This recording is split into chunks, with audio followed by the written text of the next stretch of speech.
Back ಕೇಂದ್ರ ಸರ್ಕಾರದ ವಿರುದ್ಧ ಕಾಂಗ್ರೆಸ್ನವರು ತಿರುಗಿ ಬಿದ್ದಿದ್ದಾರೆ, ಆಕ್ರೋಶ ವ್ಯಕ್ತಪಡಿಸಿದ್ದಾರೆ. ಇವತ್ತು ಬೆಂಗಳೂರಿನಲ್ಲಿ ಒಂದು ಬಿಗ್ ರ್ಯಾಲಿ ಆಯೋಜನೆ ಮಾಡಿದ್ದಾರೆ. ಇದೀಗ ಬರ್ತಿರುವಂತಹ ಬ್ರೇಕಿಂಗ್ ನ್ಯೂಸ್ ತೋರಿಸ್ತಾ ಇದ್ದೀನಿ.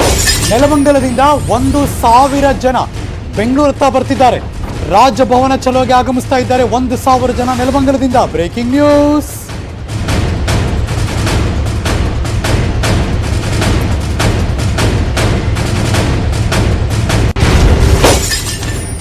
ನೀವು ನೋಡ್ತಿರುವಂತಹ ಈ ಕ್ಷಣದ ದೃಶ್ಯ, 50ಕ್ಕೂ ಹೆಚ್ಚು ಮಿನಿ ಬಸ್ಗಳು, ಅದಕ್ಕೆಲ್ಲ ಬ್ಯಾನರ್ ಬಂಟಿಂಗ್ಸ್ ಕಟ್ಟಿ ಓನರ್ ಹಾಕೊಂಡು ಅವರೆಲ್ಲರೂ ಕೂಡ 50ಕ್ಕೂ ಹೆಚ್ಚು ಮಿನಿ ಬಸ್ಗಳಲ್ಲಿ ಬೆಂಗಳೂರು ಕಡೆಗೆ ಬರ್ತಿದ್ದಾರೆ.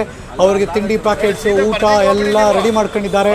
ಅವ್ರ ಕೈಗೆ ಕೊಡೋದಕ್ಕೆ ಬಾವುಟಗಳು ಎಲ್ಲವೂ ಕೂಡ. 50ಕ್ಕೂ ಹೆಚ್ಚು ಮಿನಿ ಬಸ್ಗಳು ಬೆಂಗಳೂರತ್ತ ಉಪಹಾರ ಊಟದ ಜೊತೆ ಬೆಂಗಳೂರಿಗೆ ಪ್ರಯಾಣ ಬೆಳೆಸ್ತಿದ್ದಾರೆ.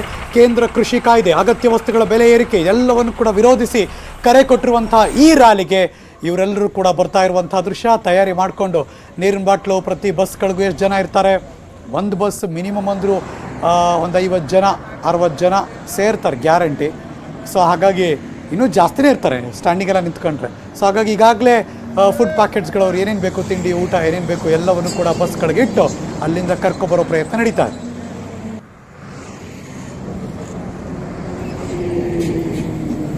ಎರಡೂ ದೃಶ್ಯ ತೋರಿಸ್ತಾ ಇದ್ದೀವಿ. ನೆಲಮಂಗಲ ಭಾಗದಿಂದ 1,000ಕ್ಕೂ ಹೆಚ್ಚು ಕಾಂಗ್ರೆಸ್ ಕಾರ್ಯಕರ್ತರು, ರೈತರು ಯಾರ್ಯಾರಿದ್ದಾರೋ ಎಲ್ಲರೂ ಕೂಡ ಇವತ್ತು ಪ್ರತಿಭಟನೆಗೆ ಬರ್ತಿದ್ದಾರೆ ಅನ್ನೋ ಮಾಹಿತಿ. ಸೊ ಹಾಗಾಗಿ ಅಲ್ಲೊಂದು 50ಕ್ಕೂ ಹೆಚ್ಚು ಮಿನಿ ಬಸ್ಗಳು ತಯಾರಾಗಿ ನಿಂತಿದೆ, ಅರೇಂಜ್ಮೆಂಟ್ ಮಾಡ್ಕೋತಿದ್ದಾರೆ. ಎಡಭಾಗದಲ್ಲಿ ಆ ಟೋಲ್ ಹತ್ರ ಈಗಾಗಲೇ ಪೊಲೀಸರು ಬ್ಯಾರಿಕೇಟೆಲ್ಲ ಇಟ್ಟು ಅವರು ಕೂಡ ಹೆಚ್ಚಿನ ಸಂಖ್ಯೆಯಲ್ಲಿ ಅವರು ಇದ್ದಾರೆ, ಸೆಕ್ಯೂರಿಟಿ ಟೈಟ್ ಮಾಡಿದ್ದಾರೆ. ಎರಡೂ ದೃಶ್ಯ ತೋರಿಸ್ತಾ ಇದ್ದೀವಿ. ಇನ್ನಷ್ಟು ಮಾಹಿತಿ